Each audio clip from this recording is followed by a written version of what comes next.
Hello everybody, Lisa here. Welcome back to my channel, or welcome if this is your first time popping in. We're doing my deck collection and declutter series this month, and beyond possibly, depending on how long it takes me to get through everything. Today we're going to be looking at my workhorse decks, or at least my currently chosen workhorse decks, the ones that are hanging on the rack directly in front of me at this table. There's a rack right up there on the wall. These are the decks hanging there. I have them hanging there because I reach for them a lot for client readings. They're just my all-around favorites, kind of overall, but like there's more favorites than just these. But these are the ones currently on my, I guess, favorites rack or workhorse rack. We're going to talk about all of those. I'm going to also be looking with an eye to potential declutter. It's very unlikely anything from this category is going to be decluttered because I love everything in this category so much. That's why it's hanging there, but you never know. So this is my collection and declutter series. It's my second video in the series, and this series was inspired by Danny Mystic's collection and declutter series she did late last year, I believe. So I will have a link to Danny's playlist down below, and then I'm also doing, my version. I'll have links to all the decks I'm talking about, all the good things. Let's hop into it. I'm literally going to just pull them off the rack while we're filming because, like, I didn't prep for this. Also, I'm drinking orange juice because I'm thirsty and I want orange juice. So that's what we're doing. All right, let me start pulling them down. So I've got them kind of in pairs, sort of. So I'm going to talk about them pairing by pairing, and then we'll go from there. So let me just pull the first, like, 3 pairings down, and then I'll hang those back up, and I'll grab the next few. So let's talk first about these. Nobody's surprised. This is my Monst Tarot. Look at this bag Peggy made me when I first got this deck. Shortly after I first got this deck. And well, I guess I should say she made me this when she got her embroidery machine, I guess. Anyways, this is actually only one of 3 copies of this deck that I have. This is the 2nd edition Monst Tarot by Joanna Nelson, and this is my modified version. So this version has been trimmed, and I edged it in all these beautiful blues to match the box. Really proud of how the edging turned out. And it has been trimmed and the corners re-rounded to match. So this is borderless. They usually have banners on the bottom with the card titles, but this is my borderless version, and I love it. I love it so. My favorite edition is, I might as well just pull out my other copies since we're here and talking about it, but I may forget and show it to you again in another video. But my favorite is actually my 1st edition, which just sort of lives over here on my table beside me.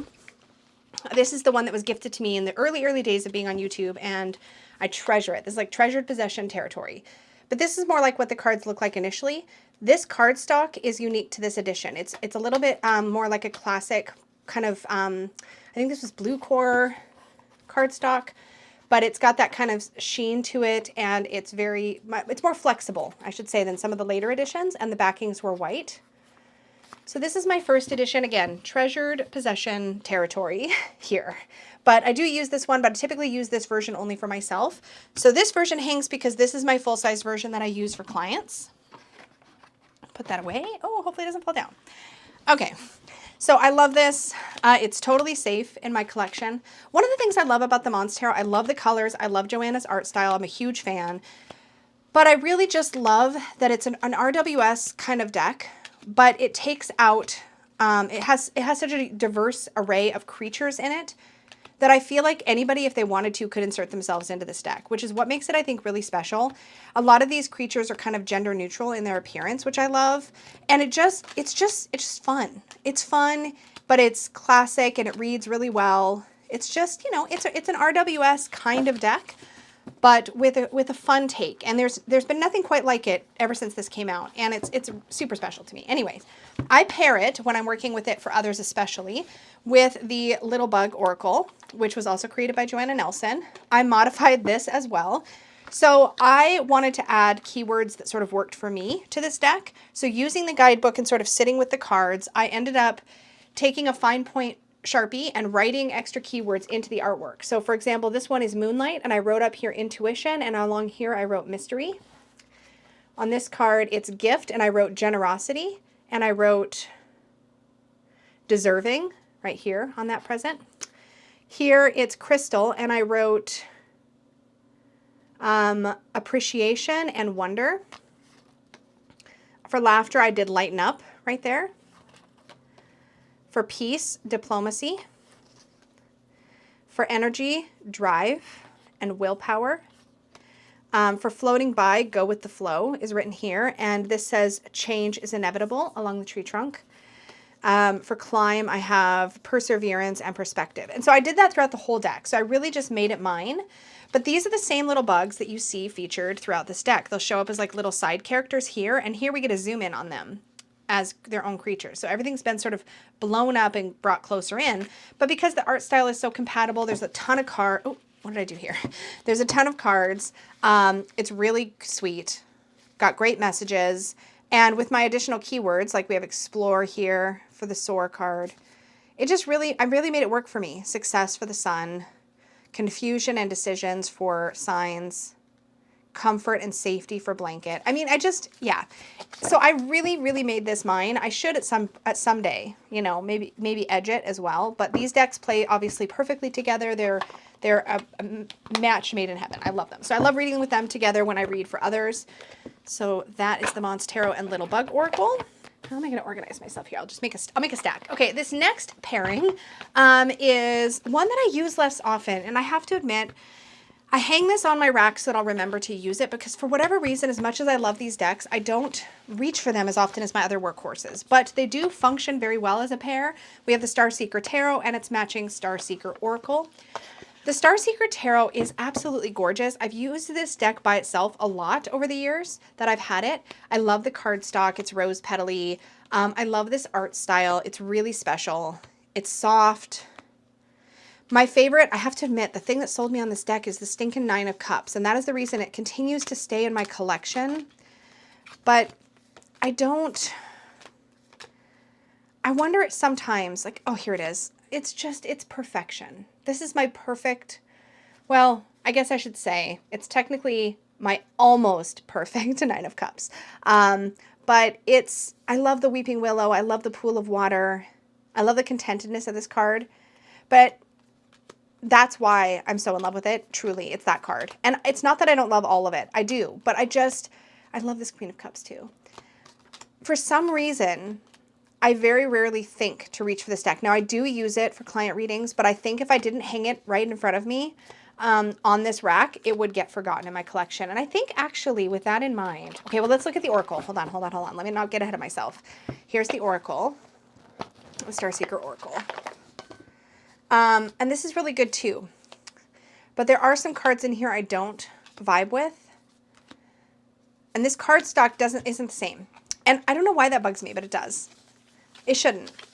This is a very rose petally cardstock, and this is a smooth cardstock. But that's also a reflection of the trends in the tarot community, because we were all about this finish for like a minute, and then we were really not about it at all. And everybody wanted this kind of cardstock.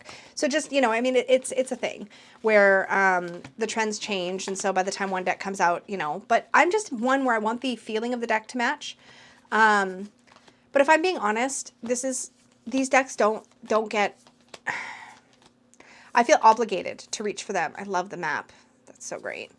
I feel obligated to reach for these decks, but they're not speaking my speak. At the end of the day, they're not. The Nine of Cups is freaking stunning. I love it. But I think I actually am going to consider putting these in purgatory. I didn't think I was going to declutter anything this round. I literally said that at the beginning. But I think these two we need to see. So I'm going to keep them with their bags for now, but I think we'll revisit that at the end of the video. Let's talk about another favorite. This is one of my favorite decks to use for clients. The Tarot of Oneness by Robin Voicey. I freaking love this deck so much. It's incredible. It's so good.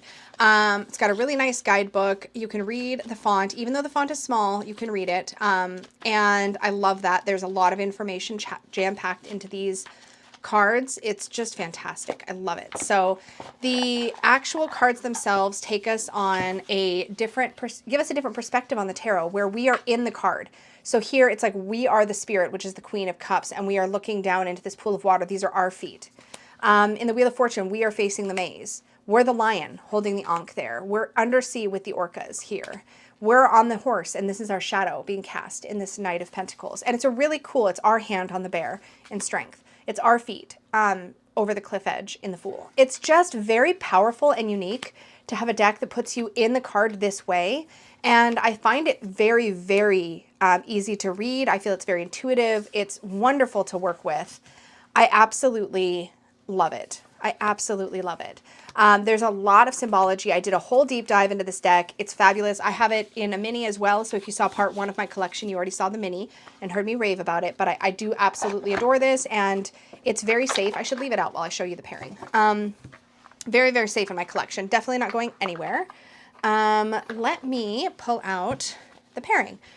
So once I paired these two decks, I've used them together ever since, because this is one of the few decks that I think can kind of hold its own against the vivid, bright colors of the Tarot of Oneness. And this is my combined Messenger and Seeker Oracle by Raven Phelan. These are the new versions of it's the new print of the Messenger Oracle paired with the Seeker. The cards are the same size, and what I did is I Frankensteined them together and made this big mega deck, and it works so well with the Tarot of Oneness. So you can really see how the colors and the vibe of these decks works well together. This one brings more of the mystical. This brings more of the grounded in the real life, you know what I mean? But they definitely work really well together. And visually, they feel cohesive on the table when they're out together. I'll try to remember to link my video in the description box below, where I put these two Messenger Seeker cards together. Or Messenger Seeker Oracles together, and kind of looked for redundant cards and, like, you know, made it what I wanted it to be. I'll try to remember to link that. But these decks work very, very well together. I love them together. I'm a huge fan. So these are very, very safe as well in my collection. They get reached for a lot for clients. And for myself, but I do reach for these a lot for clients. Okay, so I'm going to put these back up, and then I'll grab the next bunch. Okay, let's kick off another of my workhorse favorites with the This Might Hurt Tarot. I have 3 of these. I have this, which is my original my original independent version by Isabella Rotman, that is just really beat up. Some of my cards are tearing, my edges are wearing. And then a very generous soul sent me a backup copy of this with the pearl edges that is pristine, untouched. I mean, I've opened it because I'm nosy and I wanted to see it, but I haven't used it yet. It's literally a backup, so that when this just is beaten up beyond, I can move to that version. I also have the mass market version of this deck, which is absolutely lovely. I keep that as more of a collectible, but this is my favorite tarot deck, period and stop. It is the one that if this was my desert island deck, if I had to take only one deck, like let's say I was going somewhere and I was going to be sequestered for like a year, I would take this deck. Because I've been able to read with this deck for any occasion and any situation, and I'm quite bonded to it. I'm very close with this deck. I love it. I have had a very difficult time pairing it. Now, there is a little This Might Help Oracle that comes in the special edition mass market version from Liminal 11. The special edition version comes with like a mini This Might Help Oracle. But I don't use that because it doesn't sit right for me. And the keywords it's titles, not keywords on items in the deck, and it's not for me. But I currently have This Might Hurt paired with the Wandering Soul Oracle, and I really like this particular pairing. So let me split it this way this time, where the oracle's in the middle. I typically will use one oracle card in a reading, so it's not like I need a lot of them at once. And this, you would think, wouldn't work, but there's something about it that it just matches well. It matches the vibe. I think it's got a bit of that modern. We see some modern objects in this deck, which I think is part of why it works, right? We have Messenger with the 9 of Swords and the Page of Wands. And there's something about the keywords and the art. I love the pointillism too, in the art style, but find the light with the 3 of Swords and 9 of Pentacles. Like, it really, really works well. Preserving time with the Chariot and Page of Swords. Genesis with the Moon and the Page of Cups. Liberation, the 8 of Cups and the 3 of Wands. Holy cow, that's powerful. I don't know if you can still get this Oracle deck, the Wandering Soul Oracle. This was a bit of an impulse buy for me. I got it from the creator off of Etsy. It's got beautiful rainbow holographic edges, but it just has worked really, really well with the This Might Hurt Tarot. So it's kind of been sort of permanently or semi-permanently partnered up with the This Might Hurt, because it just works real well, and it doesn't distract me from all the beautiful colors. Because part of it with an art style like this is that either the art style needs to be really, really matched, or it needs to be complementary, rather, or like contrasting, kind of contrasty, but also complementary. I don't know what the right words are, but these two work very, very nicely together. Very safe in my collection for sure. Oh, hi, it's Editing Lisa. So I'm probably going to be popping into these Chaotic Declutter collection videos from time to time to give some updates because things change very, very quickly around here, or they can. And sometimes I second guess what I've said in a video. So I'm just going to give myself permission to pop in here if I want to add an addendum, for example.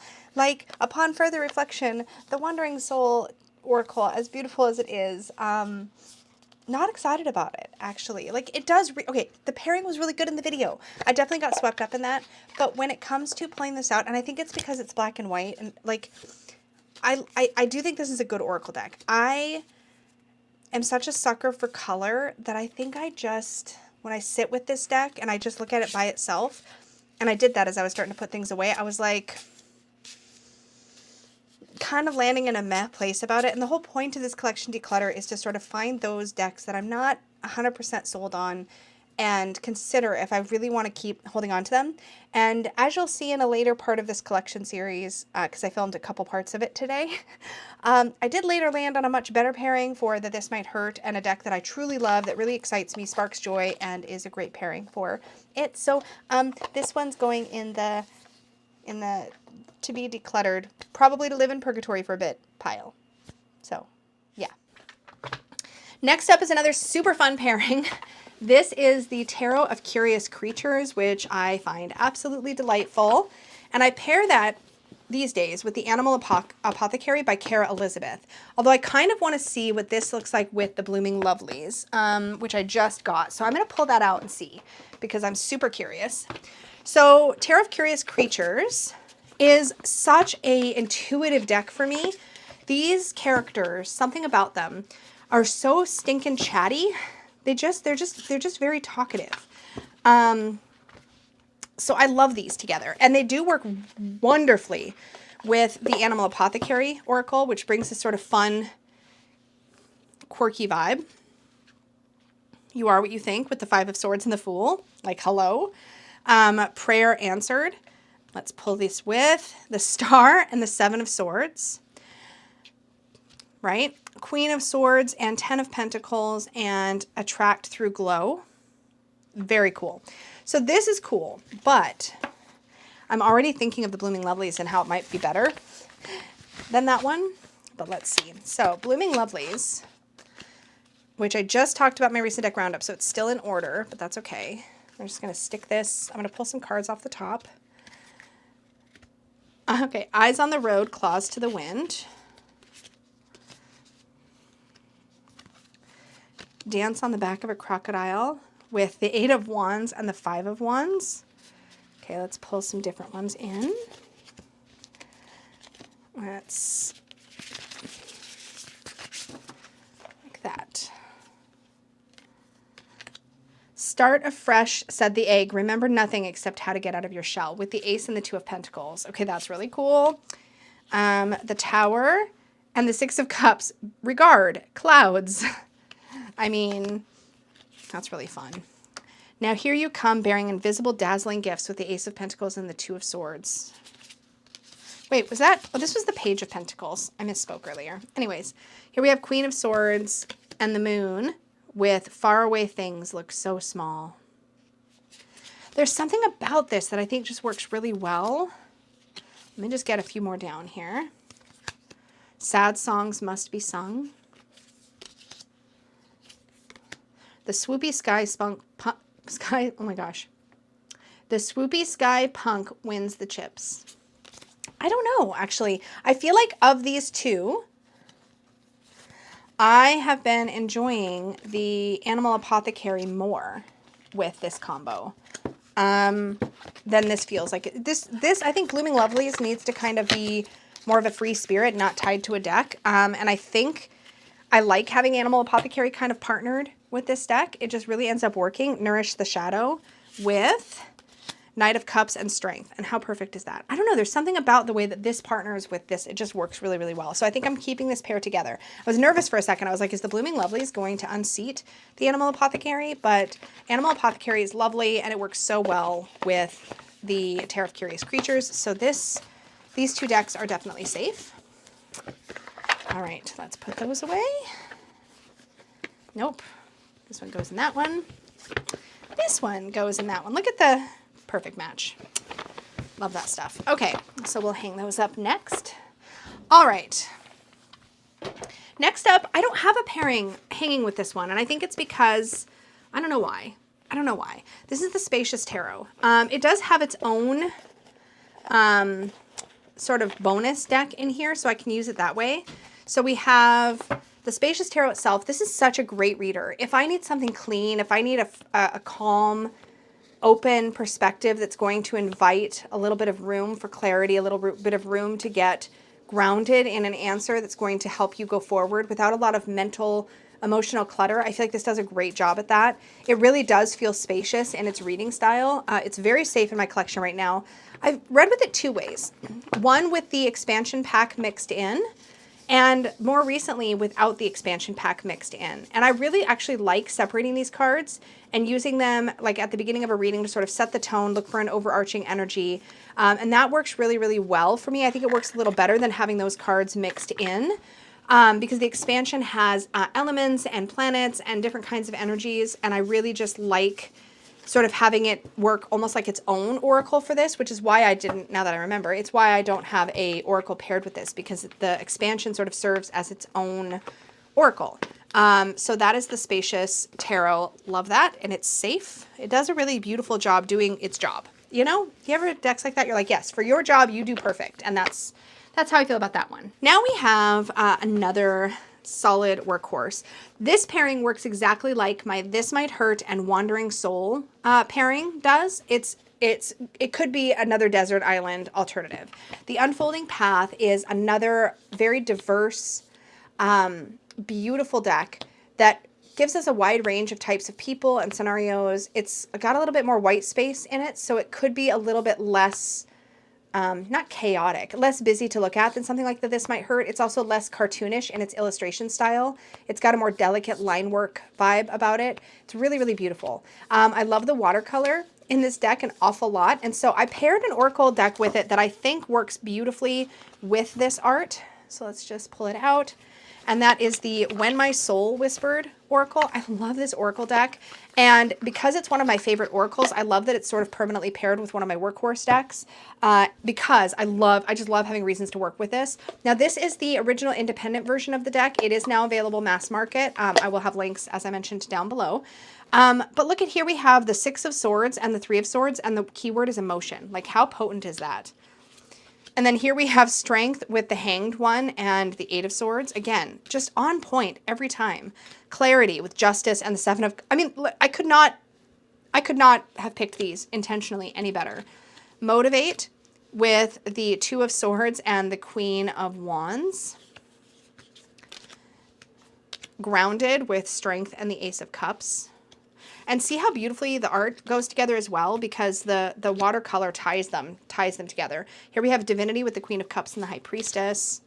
And then Receptivity with the Ten of Coins and the Eight of Wands. The Five of Swords and the Four of Cups with Macrocosm. Oh, I do love there are chakra cards in here. So the Macrocosm is sort of the crown chakra. I freaking love that. Gotta admit. Here we have Transcend with the Three of Cups and the Three of Pentacles. Beautiful double three energy. The Knight of Wands and the Ten of Wands. And we'll put that one with Abundance. Understanding with the Page of Coins and the Hermit. It works very, very well. And you can see how beautiful they look together as well. So this just makes a great pairing. And I freaking love it. So these are both very, very safe. They're both favorites in my collection. The Unfolding Path does a uniquely beautiful job of showing ranges of people that are not as well depicted in other decks. We see very, very dark skin tone, for example, and we see much more age diversity. So we get a lot more of that beautiful human variety that I just freaking love, especially in workhorse decks that I'm going to want to use with clients a lot. Now, I have to admit, before I grab the last batch of decks, my number one workhorse, I mean, you could probably guess, is my own tarot, the Unicorn's Journey Tarot. So here's the point in this video where I'm going to plug my deck. At the time you're seeing this video, the Kickstarter's coming very soon. It's due to go live on Kickstarter on April 20th. I'm having a live launch party. This is the Unicorn's Journey Tarot. I am obsessed. I'm obsessed with this deck. It's been over a year and a half of working on it, and I am so proud of how it's evolved over that time period and where we've come with it. I have put my entire heart and soul, like on a silver platter. Well, I don't know if it's a silver platter, but it's on beautiful black core linen cardstock for you all to enjoy. And I hope, I know this deck isn't going to be for everybody, but for those of you that this speaks to, that the story of self-awareness and found family and tapping into your inner power and inner potential and learning who you are, if those kinds of messages, self-worth and self-acceptance and really embodying wholeness in the way you live your life, if those kinds of themes really speak to you, this is going to be, I think, a really good tool in your collection. The guidebook will have self-worth messages for every single card. The court cards will have unique self-worth advice for you. And then we'll also have our messages. We'll have upright and reversal. We have all the good stuff, right? All the good stuff. But listen, this Kickstarter is how I'm going to make this deck happen. Like, it's so important that I get support for it because that is how I'm going to be able to print it. And I have put as much of my own resources into this as I can at this point. I have poured money into art. I've poured money into test prints, and I've so much time, so much time. It's unfathomable the amount of time that goes into creating something like this. And I don't say that to make you feel obligated. I say it because it's true that this deck needs backers for it to happen. And I'm really excited about the Kickstarter launch. I'm going to have a live launch party here on the channel. What I'm most excited about is to see what this deck will be able to become. It will be this. If we reach our funding goal, it will be this. It will be gorgeous black core linen cardstock with a beautiful coating on it that will keep it safe and protected. But with stretch goals, we get to do so many fun things. We get to look at maybe some beautiful colored edges that will match the backings, like a really pretty lilac color, something that will pull in this beautiful backing color. We get special super secret bonus cards. These two right here that I've never shown anywhere except to my very, very closest friends who obviously get to see everything. But I am terrible at keeping secrets, and I've kept this secret and I want it to be real. So we need to hit a stretch goal so that I can add these cards to the deck. There's going to be an option at a stretch goal to make this star on the back of the cards be like this gorgeous silver rainbow holographic foil so that this star really catches the light and glimmers with little dots of stars around it. That's one of the stretch goals. Upgrading the box from a standard like two-piece classic lift top box to one like this where the magnet, oh, I've got to open it the right way. One like this where it opens up all the way, which is my favorite type, but it's more expensive than a two-piece box. So we need to hit a stretch goal for that to happen. There's things I want to be able to make this deck to make it all it can be, and stretch goals are going to be how we accomplish those things. If we manage to hit all of the production quality stretch goals that I'm hoping to meet, we'll also have, I have a few things up my sleeve. Let's just put it that way. I have a couple things up my sleeve that I'm really hoping to make happen, but those definitely have to come after making this deck be the best, highest quality version of itself that I can provide for you. So that is how I've built the campaign. So I will have a link to the Kickstarter pre-launch page down below where you can click to be notified as soon as we go live. I will have a live stream here on the channel on launch day, which is Saturday, April 20th, probably around 9 or 10 a.m. Pacific time, yet to be finalized, but probably in that range. And I'll go live and I'll hang out with all of you and we'll chat about the deck and the Kickstarter, and then I'll hit that go live button while I'm on stream with y'all. So really excited. Don't worry, I'm not done with the video yet. There's still more decks to share, but I had to because this is how it's going to be for a little while. And I appreciate you putting up with me and my gushing because I'm very excited and it's a big, big freaking deal. It's definitely the biggest, most complex, most terrifying, but most rewarding thing I've ever done in my life to create this deck. So to see it brought into being is going to be an absolute dream come true. So anyways, I'm going to try to stop and try to calm down, and I'm going to show you the last couple of things from my workhorse rack. Okay, I found a straggler, and this is not a good sign for this deck. I found the deck that I just dipped, hold on, I just somehow sprinkled orange juice everywhere. I must have dipped my tassel. I dip my tassel in my orange juice. Okay, well, listen, this is why we use a dark cloth so it doesn't stain. I don't know how, I must have just been wild with pulling this out. Okay, I found a straggler, and this is the punchline. I found a straggler. This was actually what I was pairing with the Fountain Tarot, and I forgot, which is not a good sign. And shows that I haven't been reaching for this, but it does pair quite nicely with the Fountain Tarot, which I've already put away, and I'm not going to pull it back out because I'm just that bitch today. Okay, so I might be a little addicted to popping in here as editing Lisa and adding more context. I don't know what my problem is, but for whatever reason in my brain, I continuously call the Spacious Tarot the Fountain Tarot. And I understand why I have those two decks linked. I didn't even show the Fountain Tarot in this video, but every time I say the Fountain Tarot, please insert Spacious Tarot, because I'm ridiculous. And I've done this for the entire time I've owned the Spacious Tarot. My apologies to the beautiful creators of the Spacious Tarot. It deserves to be called by its proper name. I just keep messing it up. My bad. But anyways, this is actually a really great deck. It does pair really nicely. Oh, maybe I do want to show it with the fountain because it is a really nice pairing. Dang it. Okay, hold on. I do think it's a better pairing than just the expansion. So let's just look at it together. This is the Modern Nirvana Oracle. This was actually sent to me by the creators. I totally didn't expect it. It just showed up one day. They sent it to me from Amazon. And I was like, oh, thank you. And it actually does work really well. I forgot. I must have gotten them separated on my workhorse rack, and that's why I wasn't using them together. But look at this. The challenge with this deck is that there are sigil cards in here. And the sigil cards do throw you a little when they come up. Here's one. So we have the Child of Wands with Synthesis and the Child of Pentacles. Now, Synthesis is a powerful keyword. I can work with that, so we're good. The guidebook for this deck, though, if you are working with this deck for yourself, the guidebook does have really beautiful, like, breathwork type meditations for these cards. So Synthesis, I think these are alphabetical. No? Where's Synthesis? Oh, no, that's one thing that I don't like. If you're not going to be alphabetical through the whole deck, you should have, is there a table of contents? Okay, wait, there's no table of contents. Okay, we just gotta hunt. Because they're mostly alphabetical, so where is Synthesis? Maybe I just don't know my alphabet. That's entirely possible. Hold on. Yeah, they seem to be alphabetical, so hold on. Squaring the circle, Q comes before Y. Strength comes before Y. It is alphabetical. I'm just dumb. Okay, cool. Anyways, these have breathwork meditation. So this one talks about visualizing a crystal spider. I haven't obviously pulled this card before. A gentle rain beginning to fall. So it's like got like a little meditation. So if you're using this deck for yourself, the meditations are actually really lovely. I haven't done that one, but I have done other ones and some of the breath work. There's a squaring in the circle one. And there's not very many of those sigil cards in this deck. But look how beautiful this does work. It brings a little bit more to the Fountain Tarot. This is actually a really lovely pairing. I'm going to hang them together so I stop forgetting and continue to use it that way because I do think they work well together. Actually, I sat with this Modern Nirvana as I was editing this video and I'm like, girl, you're not being realistic. I don't really love this deck. I want it to work. It is really lovely. Like the production quality is really lovely. But some of the people are green and this one's going in the chopping block. It's going in like the purgatory pile. This next pairing is very, very safe. These are both out of print versions. Oh, there's where the orange juice was. I found it. It was the freaking Bonefire Tarot.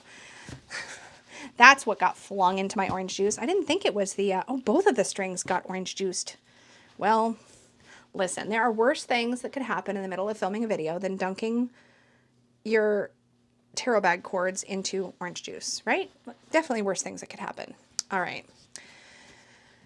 Well, there you have it. So let me show you the decks, though. At least I didn't dunk the deck into the orange juice. That would have been a real problem. Yeah, that one's dry. Okay. These are my Bonefire and Weird of Sarah Howard pair. I'm obsessed with these decks. These are both of the original printings of these decks, the independents, and they were both things I was able to get a hold of through trading, gifting. Astounding. So grateful for both of these. This is the first independent print of the Bonefire Tarot. Why did I have upside down cards? Just one. Okay. Anyways, I love the Bonefire. I love this first printing because it's a nice size, it's easy to handle, and it's on matte cardstock.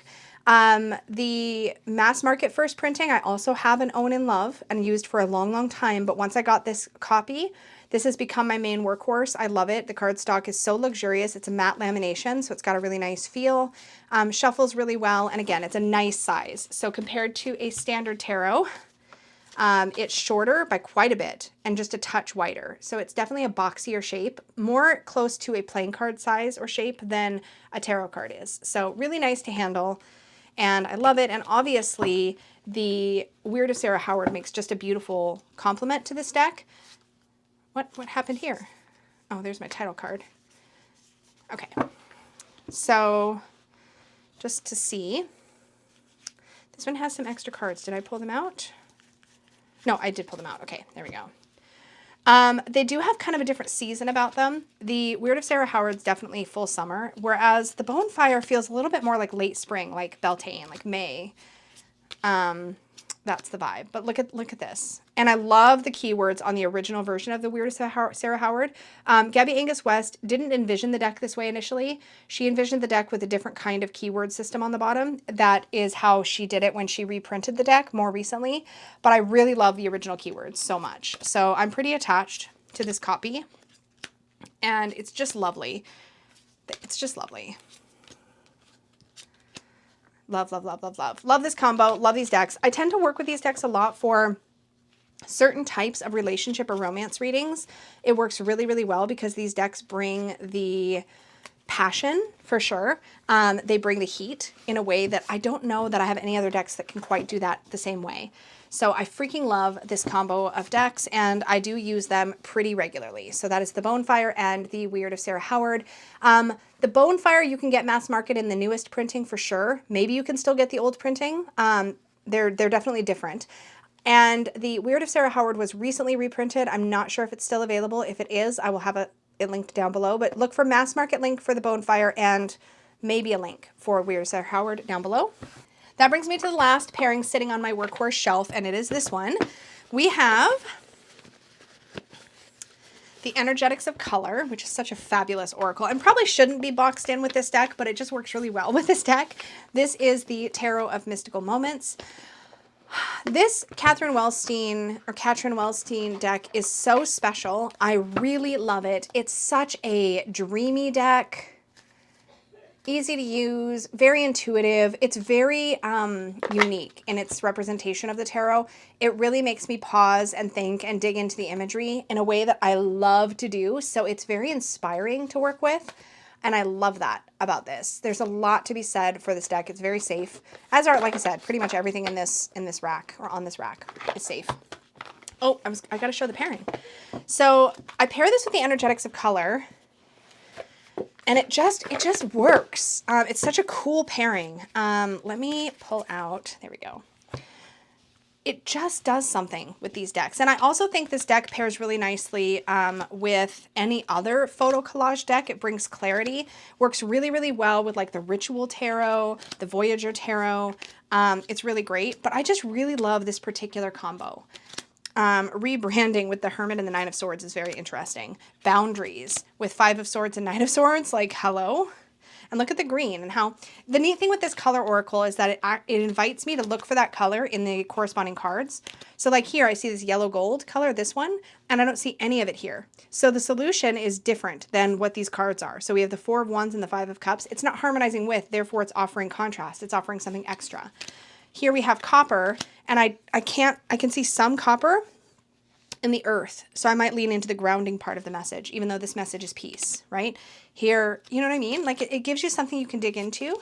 You can look for those colors and see, do I see it? Do I not see it? Where is their harmony? Where is their, there's a lot of harmony with these three, right? With Hazel and then these. And that's the punchline. I guess that's the point. It makes it really cool to work with them. So love that combo a lot, but I do love the Energetics of Color in a lot of contexts. It lives there because I love reaching for it as an oracle deck in general. But I do find that this particular deck, this Tarot of Mystical Moments, has been very difficult for me to find a pairing that I like with it. So I do like using this deck for client readings, and having this with it reminds me I do have a good oracle pairing for it. Oh, hi, it's me again. I forgot to update you about the Starseeker Tarot and the Starseeker Oracle. I set them aside, meaning to come back to them at the end of the video. Was clearly squirrely, totally forgot. These are going into my purgatory pile. I really, truly love the Starseeker Tarot. We never bonded. I kept trying, and it survived several declutter rounds, but at the end of the day, I just didn't fall in love with them the way that I wanted to. That Nine of Cups, I would put that on my wall as a painting. It's so beautiful, but that's not enough of a reason for me to hold on to this, because I'm just finding myself always preferring to reach for something else before this. So these are going in the pile. All right, y'all, that is it for this section of my collection series. Stay tuned for part 3, where I will just grab a different rack and we'll talk about everything on that rack. Maybe 2 racks if I'm feeling particularly adventurous. But thank you so, so much for hanging out with me for these. As always, I will have links to everything down below. And of course, I will have a link to my upcoming Kickstarter campaign, so make sure you keep an eye on that. As always, thank you so, so much for your support. Thank you for watching. An extra, extra big thank you goes out to my Unicorn Fam channel members. Thank you so much for your support of my channel and my work. It really makes such a huge difference. I know you know, but I have to tell you. So thank you so, so much. And to everybody watching, liking, commenting, all of those actions make a difference. Thank you for, most of all, just watching and being here with me. Until the next time, may your magic always shine from the inside out. Bye.